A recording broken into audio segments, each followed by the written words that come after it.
Like na like. Tignan niyo yung likod mga mabuhay na kusinero. Panalo, di ba? Like na like. Time to relax. Ganun lang ang buhay dito.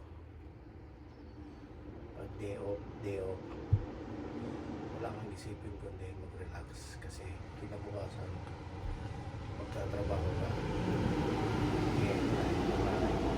Basta para sa ekonomiya, kayod lang. Ganun lang yun. Simple lang ang buhay. Basta makakain ng 3 araw sa isang araw, 3 beses sa isang araw. Like na like. Pwede na yun. Hindi na yung nahatang, pero okay din. Nasa inyo naman kung gusto niyo kumayon. Pero tayo, relax lang tayo. Gayahin natin yung mga senior citizen. Like. Kayod lang, di ba? Relax lang tayo. Tingnan mo yung view. Sarap. Peaceful, tahimik. Walang maingay dito. Kasi nasa bundok. Like na like. Ayun lang kakaiba dito mga mabuhay na kusinero. Trabaho, bahay, tulog, kain. Trabaho, bahay, tulog, kain. Like na like. Basta ganun lang yan. Kayod ka lang. Yun lang talaga. Joke lang palagi. Huwag ka may stress. Like na like. Basta na-stress naman pero kailangan mo i-handle para hindi ka naman mapahamak yung health mo. Like na like. Basta tayo kanan tayo. Kahit lang enjoy. Yan, relax. Pag may day off, ang ganda ng tanawin, no?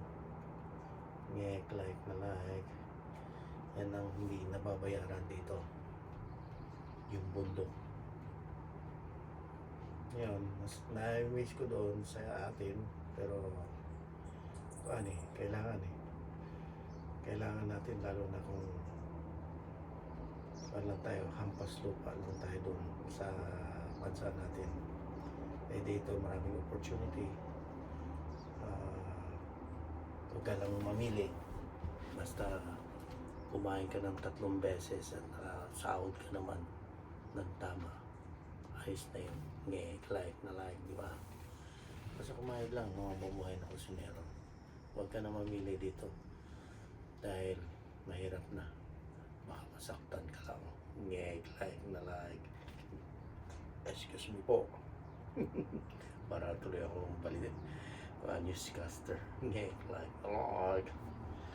Ayun, kasi yung iba galing sa Pilipinas, mga expected nila mga mataas yung kanila katungkulan doon. Pagdating dito, back to zero ka.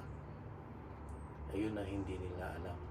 It take time, matagal, pero makukuha naman ninyo. Kung gusto nyo makuha, talaga mag-aral kayo ulit.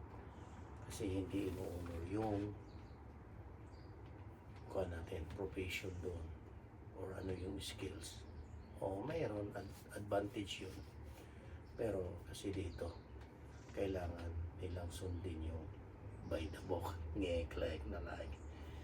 Kung wala naman, ay di, alam mo na, maglinis tayo ng kubeta.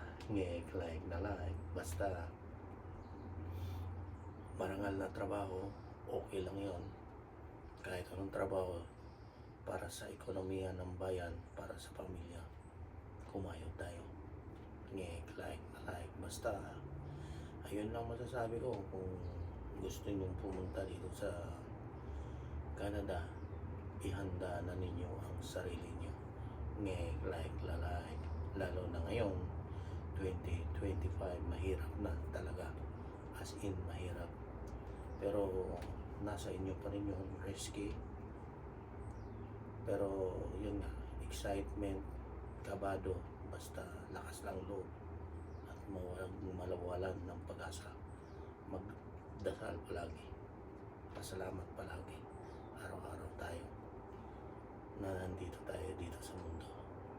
Basta yun lang mga mabuhay na konsinero. Mag-ingat kayo palagi at yun, ingatan yung sarili nyo at mag-relax. Like na like. I love you guys. Like na like. Ciao.